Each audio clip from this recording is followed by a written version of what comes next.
বেশি কিছু না, সবাই মিলে বেরিয়ে পড়ছি মন্দির দর্শনের জন্য। এই বর্ষার কারণে নদীর জল বেড়ে যাওয়ায় আমাদেরকে নৌকায় করে পার হতে হচ্ছে। আর আজকের আবহাওয়াটাও দারুণ ছিল, মেঘলা করে রয়েছে, রোদ নেই গরম নেই, কি সুন্দর ফুরফুরে হাওয়া বইছে। আমরা যেই মন্দির যাচ্ছি সেই মন্দিরের নাম হচ্ছে ক্ষেত্রপাল বাবা মন্দির। পানাগড়ের এই মন্দির বিখ্যাত হলো অসংখ্য ঘণ্টার কারণে। বহু দূর থেকে বহু জায়গা থেকে অনেক মানুষ এসে নিজের ইচ্ছে পূরণের জন্য এখানে ঘণ্টা বেঁধে যায়। তা আমরাও পৌঁছে গেছি সেখানে।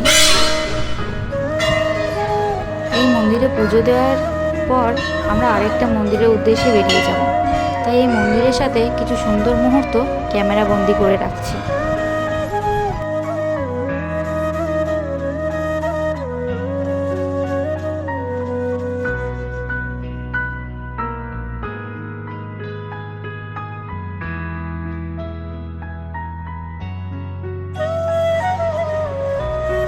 ব্যাস, আমাদেরও পুজো দেওয়া কমপ্লিট।